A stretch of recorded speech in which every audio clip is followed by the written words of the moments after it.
Do you get the feeling that some people are trying to burn down Western civilization? But as always, first we start with the Laudare mission. With firm faith, I believe and profess everything that the Catholic Church teaches. But for many reasons, the fullness of that message hasn't been getting out lately. What if we, together, set out to learn the faith, to live the faith, and to share this faith, like missionaries of old? What would the world look like in 100 years? How many of you are old enough to have actually been mall rats? Younger viewers may not even know what I'm talking about, but back in the 80s, we hung out at the mall every Friday night and they called us mall rats. Back then, the mall was the place to hang out. You'd meet up with all of your friends, Jamie, Howie, Keith. Then you'd make your rounds to all the record stores, Camelot Music, Tower Music, Sam Goody's. And then you'd head down to the food court and you'd spend all of the lunch money that you'd saved up all week for one slice of Sbarro's pizza. We'd starve all week at school just for that one slice of pizza. Hanging out with your friends at the mall made it all worth it. Now, if you were metalheads like we were, before the night was over, the mall cops were sure to harass you and kick you out. Now, reminiscing about the old days makes it clear just how far we've come. If you are old enough, chances are, like me, you're looking all around at the world and wondering, what is going on? How has all of this happened? How did things change so fast and become like this? How did society become so violent, so hateful, so dangerous? How did we turn into a police state at the very same time that anarchists and revolutionaries took over our cities? Think about that for a minute. It's a police state for most of us, while anarchy is ruling in the cities. How does that happen? It occurs to me that if you are young enough, and this is the only world you've ever known, you may have a hard time imagining how things used to be. You may have a hard time imagining such a dramatic cultural shift. In this new normal, it may seem as though things have always been like this. But things changed very fast, and the entire world seems to be a completely different place.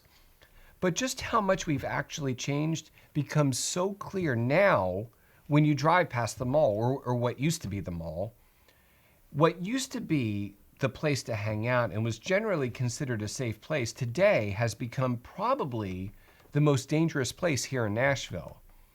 In order for the big box stores and the online superstores to take over market share, department stores and shopping malls had to go, and a big part of American culture, the mall rat culture, disappeared with them. Young people today probably have a hard time imagining a world without Walmart or Amazon. It has become a new normal, but it wasn't so long ago that every Friday night, all of us mall rats converged outside KB toy stores, Walden bookstores, or Radio Shack. The world has dramatically changed. It wasn't always like this. There was a time not so long ago when vandalism and arson and killing were universally considered to be intrinsically evil actions. But now, it seems as if all of that has changed on a dime. Now it seems to be normal and acceptable to justify these actions. What was once considered wrong can now be considered admirable or even commendable, as long as you have the right convictions, the right mindset, and are a part of an approved social reengineering movement. The old world formula, stealing is wrong or killing is wrong, has now been replaced by the formula, social injustices plus justified anger makes stealing good or killing good. And this formula has become so effective that even political leaders have become sympathetic to it. Many mayors and governors who have a sworn duty to protect their citizens are instead looking the other way while their cities are set on fire and their citizens are ravaged. Or worse yet, in hopes of gaining political victories, these politicians are exploiting this chaos and are inciting further hostility and violence. Some people just want to watch the world burn. Some people just want to destroy society, just so they can rebuild it into their progressive utopian vision. As long as this society is standing, as long as the old order exists, they cannot create their new and glorious utopia. So they seek to burn this society completely down. This movement isn't new. History has seen it before, obviously in the French Revolution and then the October Revolution, but even more recently, in the last 10 years or so, in many Middle Eastern countries, we've seen regime change occur through rioting and violence and mob rule.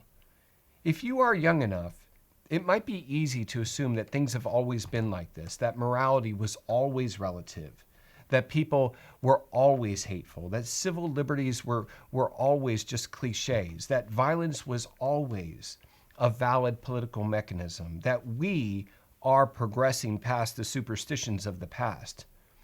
But those of us who are older remember a time when right was right and wrong was wrong, and virtue was the goal of life. And we hope that those of you who are younger can somehow bring back those glory days. Click here to watch the last video, and remember, if we learn this faith, if we live this faith, and if we share this faith, what will the next 100 years look like? Join the mission. And that's precisely what we see in many modern politicians today who believe society's greatest problems is the fact that you and I are alive. We